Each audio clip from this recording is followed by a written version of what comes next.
Oke, sekali lagi, selamat pagi. Ya, assalamualaikum warahmatullahi wabarakatuh. Selamat pagi keluarga Indonesia yang berbahagia dari Sabang sampai Merauke.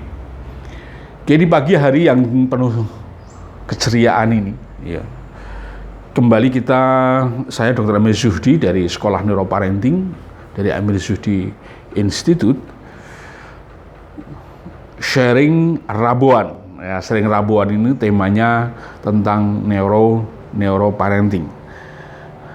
Neuroparenting, apa sih neuroparenting? Ya, gitu kan.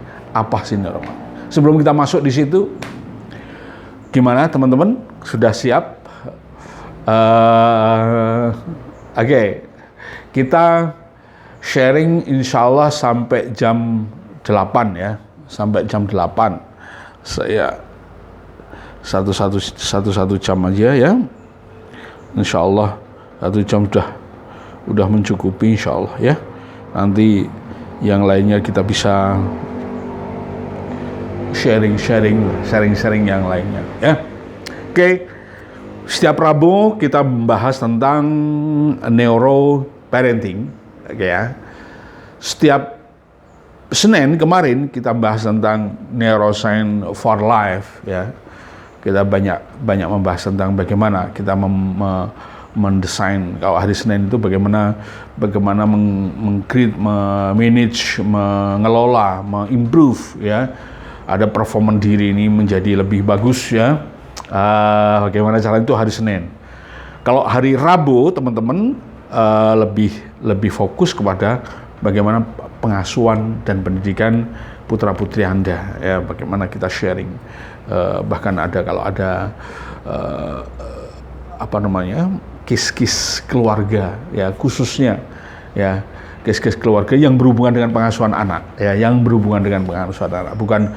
bukan relationship suami istri, bukan, ini yang khusus lebih spesial berhubungan dengan pengasuhan dan pendidikan anak-anak kita, adanya di hari Rabu pagi.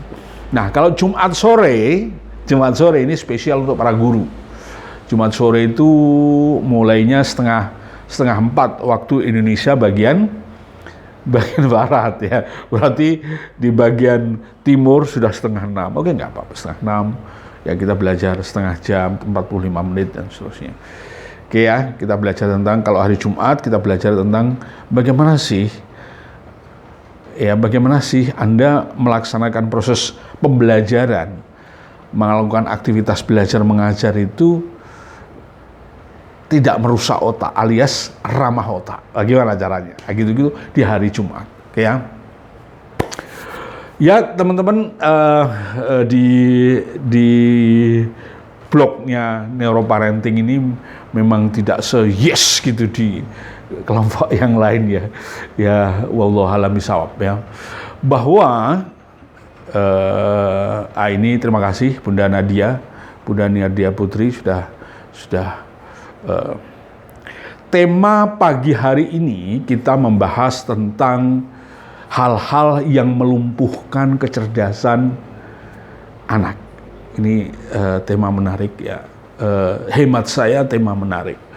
Kenapa demikian? Karena salah satu tujuan pengasuhan yang paling penting ya, salah satu tujuan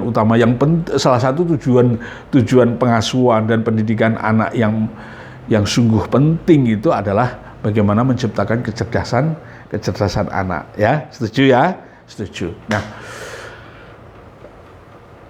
beberapa waktu yang lalu kita sering mendengar bahwa parenting itu ilmu abstrak gitu ya. Parenting itu ilmu false gitu ya. Pseudo gitu ya, dikatakan gitu. Ya kalau belajar parenting ya sudah gitu ya. Belajar parenting aja seperti yang kita sudah pernah diajari oleh para orang tua kita dulu, gitu kan. Iya.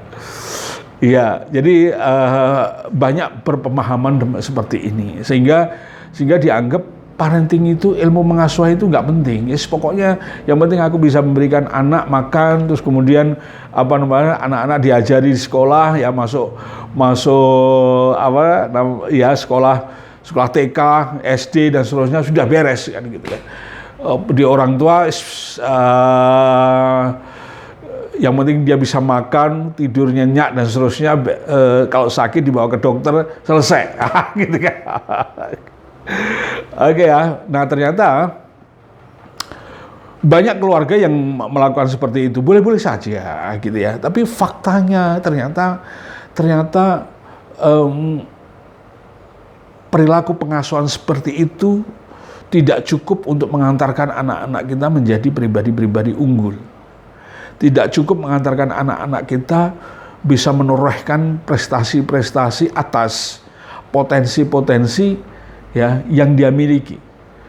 Ya, setiap anak adalah bintang, setiap anak adalah diciptakan dengan kelebihan-kelebihan ya. Kuncinya, rahasianya adalah bagaimana setiap anak bisa mendayagunakan ya, mengasah potensi itu akhirnya menjadi pribadi-pribadi unggul. Karena anak belum memiliki pengetahuan yang cukup untuk mengasah itu, maka diperlukan asistensi ya gitu. Asistensi tanda kutip. Diperlukan yang membimbing. Ya. Siapa dia? Orang tua lah yang membimbing agar anak-anak bisa mengasah potensi-potensi dirinya ya untuk bisa terbang tinggi. Oke ya. Nah, cara mengasah potensi-potensi anak itu ya para ahli memberikan tools yang minimal dari sisi neuroparenting gitu, memberikan satu tools ya. Cara mengasah mulai dari dasar. Ya. Cara mengasahnya mulai dari dasar kemudian baru masuk yang rumit. Ya. Mulai dari dasar kemudian masuk yang rumit. Oke. Nah, karena parenting tidak terlepas dari yang namanya menstimulasi otak atau yang namanya dengan tidak terlepas dengan aktivitas otak, maka seyogianya para orang tua ini memahami bagaimana otak itu bekerja. Oke ya. Nah, teman-teman, salah satu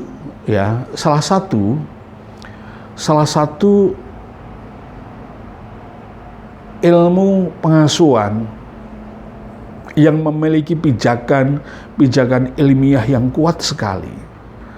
Risetnya banyak, gitu ya. Yang memiliki pijakan ilmiah, tadi kan saya katakan bahwa banyak orang mengatakan bahwa pengasuhan itu adalah pseudoscience, gitu ya. Pengasuhan itu ya wis gitu aja ilmunya seperti gitu kan. Tapi ternyata pengasuhan itu memiliki ilmu yang memiliki pijakan yang sangat luar biasa, pijakan ilmiah yang bisa dipelajari dan seksama, sehingga Anda bisa terdrive, Anda bisa terbimbing, Anda bisa memiliki panduan, ya, bisa memiliki panduan, ya. Laksana seorang nelayan gitu ya, Anda akan berlayar yang saat itu kehilangan kompas misalnya, katakanlah gitu ya. Anda memiliki panduan apa berupa bintang ya, bintang yang mengarahkan oh sana barat, oh sana timur, oh sana utara, oh sana selatan. Oke ya. Nah, ilmu parenting yang memiliki pijakan ilmiah ini kita sebut dengan neuroparenting, di mana salah satu pijakan ilmiah yang kita gunakan untuk mengasuh anak itu adalah otak manusia, otaknya anak yang mengalami tumbuh dan berkembang secara bertahap, ya, tumbuh dan berkembang secara bertahap, runut, ya, bertahapnya juga runut, ya. Ya sebagian memang yang namanya bertahap itu kan ya runut, gitu kan. Cuma ada yang mengatakan bertahap kan juga bisa bertahap, tapi nggak runut kan juga bisa dong. Oke ya. Misalnya kita akan membangun rumah, gitu kan. Membangun rumah. kita sudah punya kayunya dulu. Oke. Karena apa? Karena kita punya pohon jati, ya, misalnya gitu, itu bertahap kan gitu ya. Tapi nggak runut. Ya, karena kayu nanti dibutuhkan setelah fondasi terjadi, terus kemudian tiangnya jadi akan membuat koseng gitu ya, membuat untuk jendela sama pintu dan seterusnya. Tapi itu akan digunakan. Nah, gitu kan, akan digunakan. Jadi sekarang tahapannya apa ya? Sudah kita, karena ada kayu, kita sediakan kayu. Nah, gitu kan. Nah, tapi ketika sudah dikatakan runut, nah ini harus sesuai dengan bangunan. Kalau runut berarti harus apa? Harus semen dulu, pasir dulu, dan seterusnya. Batu fondasi dan dulu dan seterusnya. Itu yang namanya runut. Nah, mengasuh anak itu memang demikian, harus runut, harus tahap demi tahap. Dan harus runut. Ya, panduannya apa? Ya, panduannya apa? Karena mengasuh dan mendidik anak tidak mungkin atau sangat mustahil tidak melibatkan anak, maka salah satu panduannya yang Anda bisa tengok adalah bagaimana otak anak mengalami tumbuh dan berkembang. Ya, berkembangnya runut. Secara umum perkembangannya mulai dari dasar dulu, ya, kebutuhan otak, ya, kita memberikan, karena otak tumbuh dan berkembang memang dari dasar-dasar kebutuhan untuk kebutuhan manusia, ya, kemudian baru masuk yang rumit, ya gitu ya. Salah satu keunikan manusia itu kalau lahir kan nggak langsung bisa lari, ya, lihat, mungkin begitu lahir langsung bisa ngomong dan sebagainya, kecuali keajaiban yang lain, ya, gitu ya. Dia harus tahap demi tahap, oke ya. Nah, tahap demi tahap itu, ya, proses perkembangannya dia tahap demi tahap dan runut, oke ya. Runut teratur dari 1 ya 2, bukan 1 ke 3, gitu kan. Nanti balik 2 lagi, gitu ya. Terus kemudian 4, gitu, bukan gitu, runut 1, 2, 3, 4. Nah, mengasuh dan mendidik anak-anak itu harus mulai dari yang dasar dulu, ya, yang dasar dulu, baru kemudian masuk yang rumit, oke ya. Yang dasar hubungannya ya dengan, kalau dasar itu hubungannya dengan gerak, dengan motorik halus, motorik kasar, ya, sensorik integrasi, oke ya, gitu ya. Lagi, oke, emosi, ya, mengenal emosi, memberikan contoh-contoh bagaimana merespon emosi, itu hal-hal yang mendasar sekali, dasar sekali. Baru nanti hitung-hitungan, membaca, menulis, berhitung dan seterusnya, itu bagian yang rumit, oke ya. Dan kerumitannya ketika anak-anak harus membaca, menulis, berhitung, itu kita sudah siapkan pada saat anak-anak kita berikan pengasuhan yang mendasar. Nah, itulah neuroparenting. Neuroparenting berasal dari 2 kata, teman-teman, ya, secara umum, ya, biar teman-teman bisa lebih paham dan seterusnya. Berasal dari 2 kata. Neuro itu berasal dari neuron, ya. Parenting itu parenting. Ya, saya sebagai pengampu neuroparenting, ya, saya dirikan Februari 2008, mengacu atau lebih fokus pada pengasuhan yang sifatnya fisiologis. Kalau dari 2 kata tadi, neuron sama parenting, ya. Neuro itu neuron itu sel saraf, parenting itu pengasuhan. Sel saraf itu sel yang membangun otak manusia, termasuk otak putra-putri kita, ya, neuron, ya. Parenting pengasuhan. Dalam berbagai riset ditemukan, ya, dalam berbagai riset neuroscience ditemukan bahwa, ya, aktivitas pengasuhan, aktivitas pendidikan terjadinya di tingkat neuron atau melibatkan sel-sel saraf itu secara utuh. Oke. Kegagalan dari proses pengasuhan dan pendidikan itu sangat berhubungan dengan kualitas neuron itu. Iya teman-teman, neuron itu. Oke ya, paham ya? Artinya apa? Artinya yang kita asuh adalah neuron, sel saraf. Ya, karena sel saraf itu yang membangun, ya, membangun jaringan-jaringan otak manusia, maka kita juga bisa sebut sebagai apa namanya, pengasuhan berbasis otak. Pengasuhan berbasis otak. Nah ini teman-teman harus memahami, harus lebih dipahami. Oleh karena seyogianya memang ya sudah seyogianya. Ya seyogianya tiap orang tua itu belajar neuroparenting. Karena apa? Karena ini salah satu ilmu pengasuhan yang memiliki pijakan-pijakan ilmiah yang bisa dipertanggungjawabkan. Anda bisa pelajari. Loh, belajar otak susah dong. Iya, belajar otak memang susah. Siapa bilang gampang, susah memang gitu ya. Cuman bila orang tua belajar tentang otak itu bukan untuk jadi dokter. Kalau jadi dokter susah kan gitu kan. Apalagi kalau jadi apa namanya, bedah saraf, susah lagi. Ya, ribet lagi. Oke.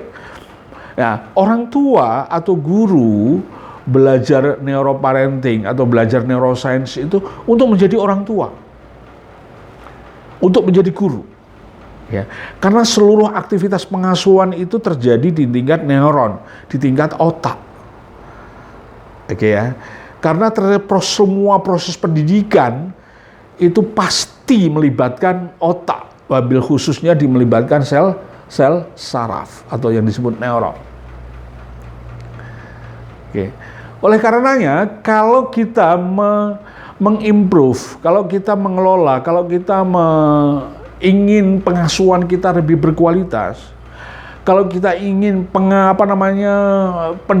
mendidik anak-anak kita lebih berkualitas, maka tengoklah bagaimana otak itu bekerja. Ya, tak beri satu hal aja contoh ya, atau hal aja.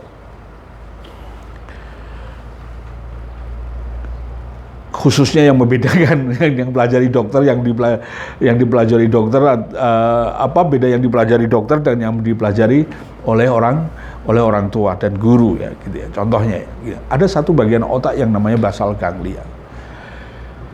Kalau seorang dokter belajar basal ganglia itu tidak lepas dari belajar penyakit ya otak atau kelainan otak, yang salah satu jenis kelainannya namanya Parkinson. Ya, Parkinson adalah kondisi di mana ada gangguan-gangguan metabolisme yang menyangkut hormon-hormon otak, terus khususnya dopamin ya, yang kerjanya tidak benar, kerjanya error di basal ganglia. Bisa jadi karena error basal ganglianya ya, oleh karena trauma seperti Muhammad Ali karena sering kepalanya kepukul dan seterusnya, akhirnya bisa terjadi efeknya di menurunnya fungsi daripada basal ganglia tadi, sehingga muncul penyakit yang namanya Parkinson. Ya, Parkinson tahu kan, kalau Parkinson ya salah satu petunjuk bahwa seseorang itu kena Parkinson khas banget gitu ya. Jalannya itu patah-patah, ya, ngupil gitu, minta maaf ini, ngupil gitu, dia sudah betul-betul dari sini gitu, itu nggak bisa, pasti meleset, karena cara geraknya patah-patah ini, meleset, nah, nggak bisa. Oke ya, ini dokter mempelajari itu, dan banyak sekali tumornya dan seterusnya, banyak sekali, salah satu itu, ya ini yang tentang basal ganglia. Orang tua juga kita ajari tentang basal ganglia. Ya. Untuk apa? Untuk membangun karakter. Untuk membangun kebiasaan-kebiasaan yang mulia. Oke. Setiap orang orang tua kan ingin anakku itu biar soleh. Anakku itu biar akhlaknya baik, kan gitu kan. Anakku itu biar perilakunya oke, gitu ya. Anakku itu biar mempunyai kebiasaan yang sehat, yang mulia, yang baik dan seterusnya. Ya. Apa yang dilatih? Basal ganglia yang dilatih. Ya. Pagi hari gosok gigi. Oke. Mau tidur sikat gigi. Apa bedanya sikat gigi dan gosok gigi? Sama. Gitu ya. Oke ya.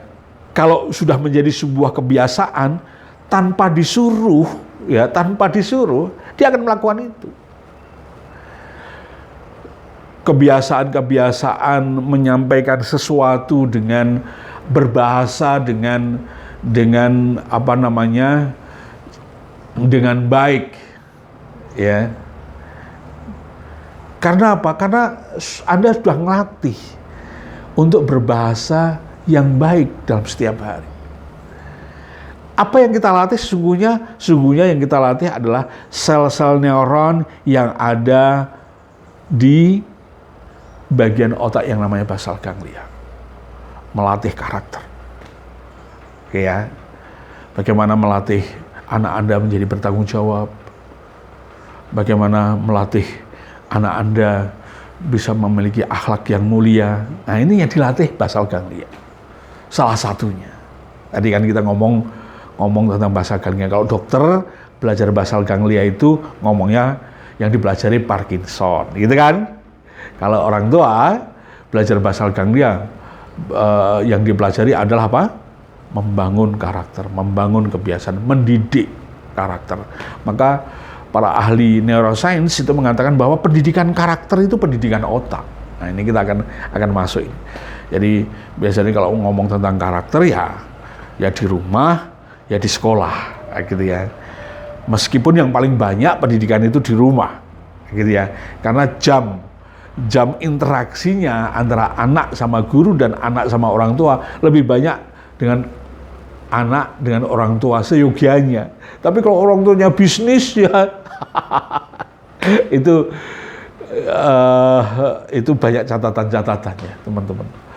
Ya, artinya kalau orang tuanya bisnis, sekarang banyak bisnisnya dari rumah. Oke, buat bisnis rumah. Tapi kan akhirnya campur baur. Ya, bisa sambil bisnis, sambil ngawasi anak dan seterusnya. Oke, atau kalau misalnya kerja di kantor apa gitu ya, saatnya berinteraksi dengan anak, ada beberapa kantor-kantor yang mengizinkan ada satu ruangan khusus untuk siapa karyawan situ yang memiliki anak balita, ya gitu ya, dipersilahkan membawanya plus dengan pembantunya ternyata, gitu ya, pada saat orang tuanya istirahat, pada saat kerja istirahat siang gitu ya, dia bisa berinteraksi dengan anak dan seterusnya. Oke ya, ini dalam rangka untuk membangun karakter. Ya, seyogianya pembangunan karakter ini memang banyak diambil tanggung jawabnya oleh orang tua, bukan orang tua menyerahkan ke sekolah, bukan, ya. Sehingga betul-betul orang tua bisa memahami anak, ya. Bukan suruh anak memahami Anda, nggak mungkin kan gitu ya. Nggak bisa, nggak cucuk, nggak nyampe otaknya. Otak anak masih tumbuh dan berkembang, sementara otak orang dewasa udah berkembangnya sudah selesai, tumbuhnya sudah selesai, barangkali sudah utuh 100% gitu ya. Terus perkembangannya, pengalaman jauh lebih banyak ya. Perkembangan otak itu berhubungan dengan pengalaman kehidupan manusia. Lihat itu, udah beda kan? Ya, udah beda. Teman-teman akan mudah memahami bagaimana membangun karakter anak bila Anda memahami bagaimana otak basal ganglia tadi bekerja. Bagaimana sih cara membangun karakter itu? Ya. Syarat-syaratnya, Anda lihat syarat-syaratnya di basal ganglia. Ya, maka ada muncul banyak sekali buku ya, The Power of Habit, Atomic Habit, dan semuanya itu gitu ya, gitu ya. Kalau hasil risetnya itu teliti, detail banget gitu, pasti akan sesuai dengan bagaimana kebutuhan basal ganglia itu diperlukan. Oke ya teman-teman, terima kasih. Untuk guru, untuk guru belajar bahasa gangnya juga.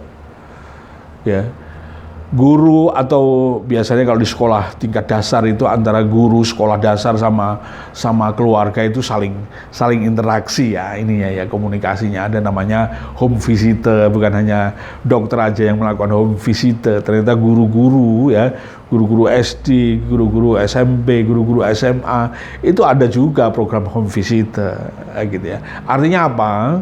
Artinya pada masa pendidikan anak-anak itu orang tua pun masih terlibat, ya, orang tua masih terlibat di apa namanya, untuk proses belajarnya anak itu. Untuk guru, ya, setiap guru pasti berpikir bagaimana sih, gitu ya, materi-materi ajarku itu, gitu ya, pas guru mengajar, materi-materi ajarku itu, ya, proses pembelajaran yang aku lakukan itu mudah diterima oleh anak-anak didik, gitu ya. Mudah terima itu bukan berarti langsung diterima gitu, bukan hanya itu. Anak didik mudah memahami, anak didik mudah menghafal, mudah memahami sedemikian rupa sehingga ketika ditanya dia akan mudah menjawab dengan jawaban-jawaban yang brilian tentunya.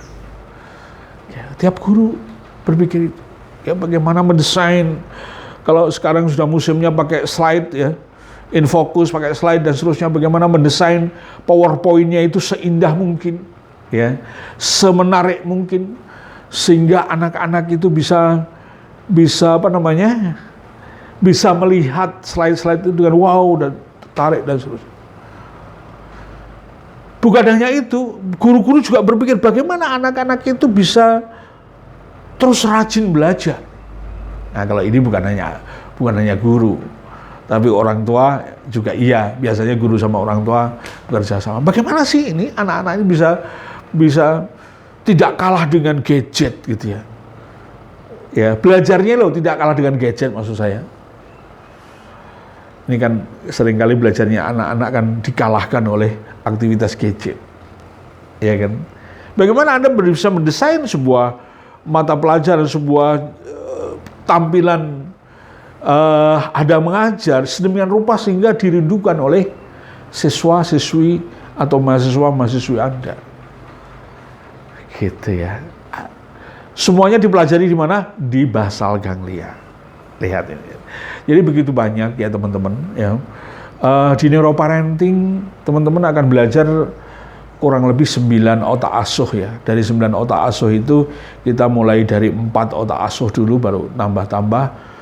Kemudian nanti dalam proses perkembangannya Anda bisa diskusi-diskusi di apa namanya, di momen-momen seperti ini sehingga rupa sehingga Anda bisa memahami secara utuh. Oke ya. Sekarang kita buka kelasnya neuroparenting, teman-teman ya. Kelas neuroparenting itu satu tahun 2 kali ya. Karena masa pembelajarannya kurang lebih 6 bulan. Ada yang mengusulkan, "Dok, apa namanya? Jangan 2 kali dong, Dok." gitu kan. Jangan 2 kali dong, Dok, gitu ya. 3 atau 4 kali gitu. Kalau 3 kali berarti tiap 4 bulan kita buka kelas baru gitu ya. Untuk kali ini baru 6 bulan ya. 6 bulan apa namanya, kelas baru ya. 6 bulan kita buka kelas baru. Setiap 6 bulan kita buka kelas baru ya, kelas baru neuroparenting practitioner ya. Hal-hal yang praktis yang Anda bisa terapkan, Anda bisa praktekkan ya, sedemikian rupa sehingga Anda punya pijakan untuk membimbing atau mengasuh anak dengan baik. Oke ya, teman-teman yang berbahagia, keluarga Indonesia yang selalu bahagia. Hari ini adalah sesi pertama kali di Rabu pagi. Ya, Rabu pagi. Kami atau manajemen merencanakan tiap Rabu pagi itu kita akan sharing tentang neuroparenting. Ya.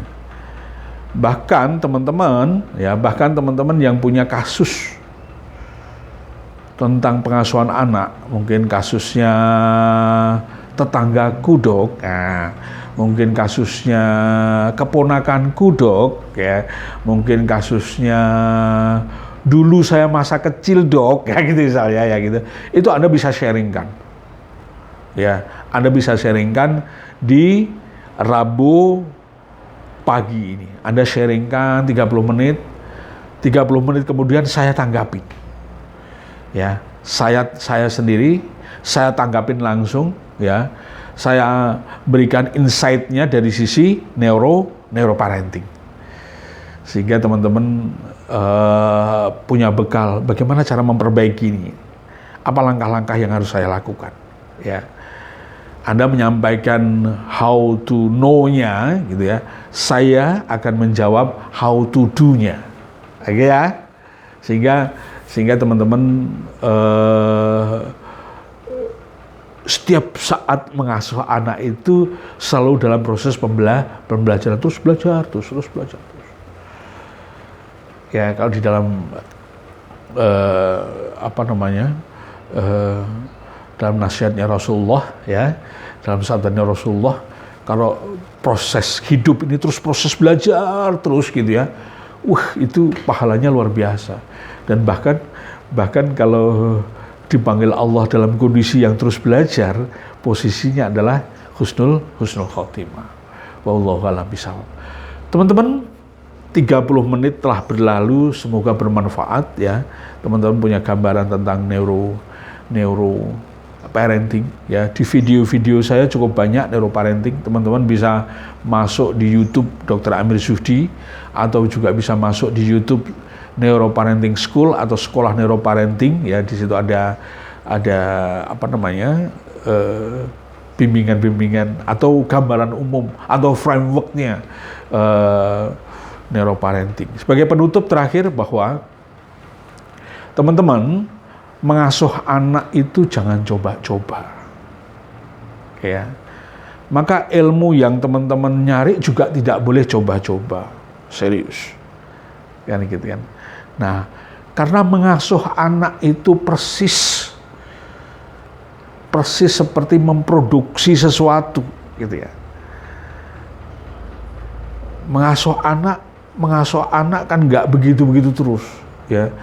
Begitu anak lahir belum bisa berjalan, gitu ya, terus tahun demi tahun nggak bisa berjalan, kan nggak gitu kan, ya. Dari yang belum bisa berjalan, ya, akhirnya bisa berjalan. Dari yang belum bisa bicara akhirnya bisa bicara. Dari yang belum bisa menulis akhirnya jadi menulis. Kan ada progres, ada prosesnya. Ingat, ada prosesnya. Tanda kutip, persis pabrikasi. Ya, persis kalau kita membuat barang di pabrik dan seterusnya. Ya, meskipun manusia lebih rigid tentunya, ya, lebih kompleks banget gitu ya, jauh sekali kan ya. Namun samanya adalah mengasuh dan mendidik anak ini memerlukan proses, ya, memerlukan waktu, memerlukan sistem, memerlukan model.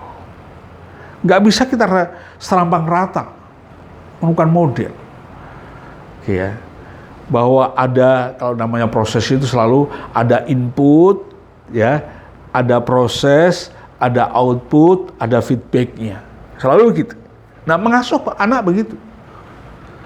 Nah, maka dari itu teman-teman, kalau Anda ingin belajar pengasuhan, nyari pelatihan-pelatihan yang ada framework-nya, ya, ada modelnya, ada kerangka kerjanya, ya, sedemikian rupa sehingga dengan kerangka kerja itu kita akan mudah evaluasi, ya, bila ada kekurangan, ya, kita akan bisa ngambil ilmu-ilmu yang ada di dalam proses pengasuhan itu menjadi sebuah pengalaman, ya.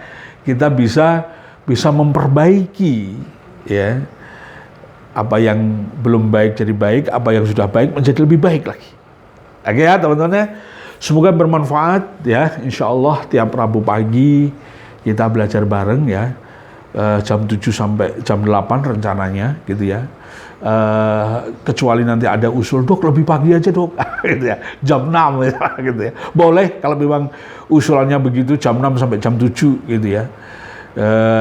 Atau siang kadang-kadang ya boleh aja kalau ada yang banyak yang usul, cuma kali ini jam 7 sampai jam 8 dulu kita running ya. Terima kasih teman-teman, semoga bermanfaat dan selamat berkarya hari ini. Saya Dr. Amir Zuhdi dari Sekolah Neuroparenting. Assalamualaikum warahmatullahi wabarakatuh.